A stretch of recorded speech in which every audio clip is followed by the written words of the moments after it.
Supportrices, supporters, fans de football, bonjour à toutes et bonjour à tous, bienvenue pour ceux qui nous rejoignent sur ma chaîne Noël pour cette vidéo prono. Bam! Ah oui, on va se pencher sur la deuxième semaine de la Champions avec 4 nouvelles affiches qui sentent l'odeur de la frite. Qu'est-ce que les gars, la semaine passée j'ai fait 1 sur 4. On va pas se mentir, ça pue la merde. Mais le coach, il est prêt à revenir mettre le tablier pour écrouler de nouveau la buffet. Allez, premier match, Eintracht Francfort, Napoli, très belle affiche entre des Allemands qui restent sur une seule défaite sur les 7 derniers matchs pour 4 victoires et 2 nuls. C'est un excellent bilan. Gadoche à volonté du côté de Francfort, il n'y a pas que des saucisses qui se vendent là-bas. Un seul 0-0 depuis le début de la saison. C'est 2 buts minimum par match, même si défensivement ça tortille assez régulièrement du fion, c'est quand même une équipe en forme. 6e de Bundesliga, mais à seulement 5 points du leader, le Bayern Munich. C'est dire si c'est très serré dans le haut du panier outre-Rhin. Ce week-end, victoire tranquillou bilou 2-0 face au Werder. Donc je pense que voilà, c'est une équipe sur laquelle, attention, va falloir mettre quelques petits paris et des sous-sous.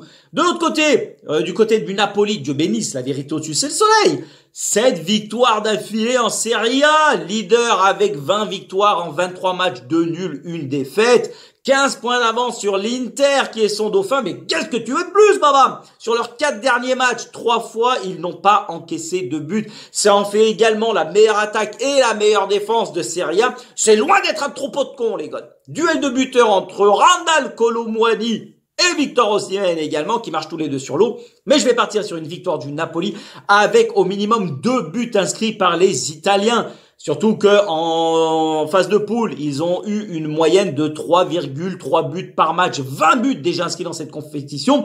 Donc, au panache, les gars. Tant pis si je passe pour une banane ou une trompette. La cote, elle est à 2,45. Elle est belle, la quenelle.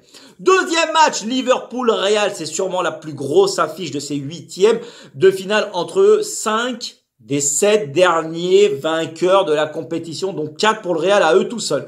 2 équipes mythiques, un stade en folie, toujours des rebondissements dans ces confrontations. Malgré une saison où la quenelle est de mise du côté de Liverpool, ils sont en plein redressement. On acquiesce les 2 dernières victoires et celle de ce week-end à Newcastle, 2-0 sur le même score que dans le derby de la Mersey, on l'avait vu face à Everton, 2-0, c'était lundi dernier. Même s'ils sont 8e pour le moment en Première Ligue, on peut compter sur leur fighting spirit pour ne rien lâcher. Surtout à Anfield, en compagnie d'un public en folie, comme disait Charlie et Lulu. En face, le Real, 3 victoires sur les 4 derniers matchs, ça se touche pas du coup également. On peut penser que la forme, elle va être du côté espagnol, mais la Champions, c'est une toute autre compétition, une autre approche à la fois mentale et physique, et je mise sur un rapport de force qui va se rééquilibrer, parce que voilà, c'est une autre compétition comme on vient de le voir.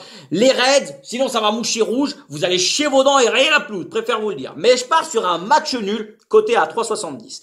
Inter Milan Porto, 3e affiche, là on est mercredi. Italiens et Portugais vont croiser le fer à Giuseppe Meazza.